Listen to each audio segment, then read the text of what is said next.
Hello, everyone. Paul Elam here with A Voice for Men with Part 3, the conclusion of the plague of modern masculinity. And we'll begin with an old expression: meet the new boss, same as the old boss. You know, they say there's nothing new under the sun. History infers wisdom in those words.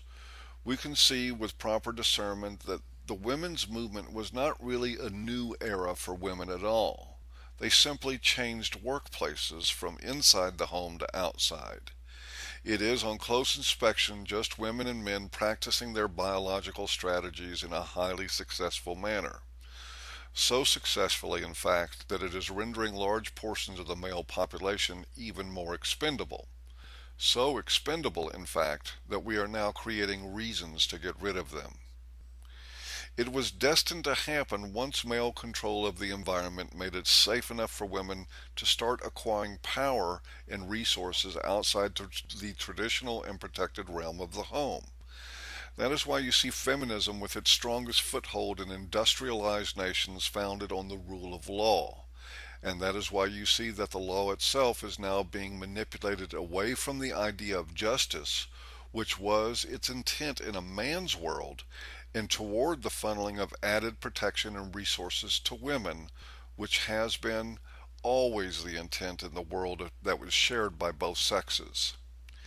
It is not the pursuit of equality or the love of egalitarian values that has led to feminist governance, but pure blind human biology practiced in the same way that it was on the plains of Africa a million years ago.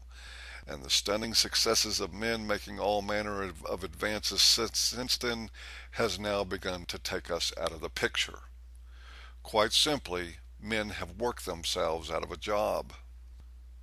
As noted earlier, we have already begun to disappear from the ranks of the employed and the educated, and the government is actually adopting policies to accelerate that process. It doesn't take a conspiracy nut to understand that this will eventually become a disappearance from the planet.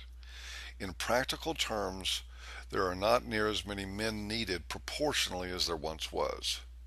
The ones that remain will be increasingly of lower status and will be subject to ever more draconian control. But of course, there is one factor that will turn the tide before it's over. It is the instinct for survival. It is the only instinct stronger than that of sex, and it has already begun to show signs of emerging. We call it the men's movement, MRAs, MGTOW, and the like. We are the evidence that men transcending biology is possible, proof that there actually can be something new under the sun. And we are growing rapidly because more and more men are beginning to see misandry for what it is: a loaded gun pointed directly at their heads and at the heads of our sons. Unlike feminism, which is simply a normal functioning part of the female sex role advanced to destructive levels, masculism is the exact polar opposite. This is the first time in human history that men are organizing to overcome their biological mandate and to reverse the flow of survival power back to the world of men. And while our ranks contain many who are misinformed and who in fact unwittingly play into the wrong agendas with support of chivalry and traditionalism, those notions are becoming increasingly unpopular and more commonly attacked on philosophical grounds. The men's movement is starting to get it. And this is precisely the battle we need to fight.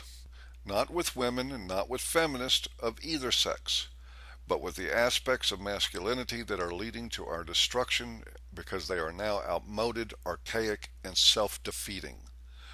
What remains of chivalry is better described as toxic waste in the water supply. And just as we depart from the old definitions of masculinity, we must do the same with chivalry. In fact, it's dependent on it. It may have once been a code of honor used by alphas to control other men, but in the modern world we all know that chivalry has but one meaning: female privilege.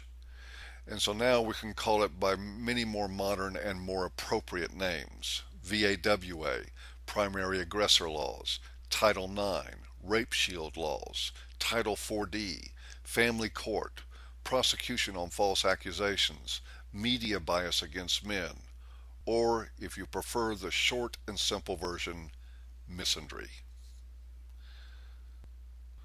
Now, as previously noted, the men's movement is a unique and literally unprecedented phenomena. It will bring with it some other firsts. One of them is the socio-sexual warrior, and I refer to him for the purpose of this discourse as the Zeta male. The tag remains faithful to the Greek alphabet classification of the other types of men, but there is more purpose to that level. I took it from the star Zeta Persei. I like the navigational metaphor of the star as it is applicable to the context of a lost generation. But I was also intrigued to learn that Persei is a variation of Perseus, the first of the Greek mythological heroes. Perseus had a remarkable talent for slaying archaic monsters, Medusa the Gorgon among them, who as a mortal woman possessed great beauty and was self-enamored and struck with the power of her sexual allure until she was turned into a hideous monster by Athena, who later used her severed head as a weapon on her shield. In 1940, an article by Sigmund Freud was posthumously published entitled Medusa's Head, Das Medusenhaupt, in which he postulated that Medusa represented castration in a child's mind related to discovered and denied maternal sexuality. Even more interesting is that in modern times, feminists, from Women, a Journal of Liberation, 1978, adopted and reinterpreted the image of Medusa as representative of women's rage, and it served as a binding symbol of feminist solidarity. So Perseus, the namesake of Zeta Persei, was the slayer of Oedipal shame or control and the murderously powerful raging feminist archetype, the Zeta male. This classification of male is new because this is a male that until recent times was never needed and indeed was never here. He is emergent and unpolished and struggling to find his legs, but in doing so, thanks to the fertile, safe ground provided by, of all things, other emerging Zetas on the internet, he has no allegiance to tradition, nostalgia for the past, and in fact is charged with plotting a new course.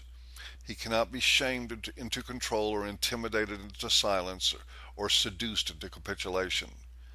He doesn't fit in the classic hierarchy and would gladly bring it down in the name of his cause. When someone says he needs to act like a real man, he smiles and says, "No, thank you."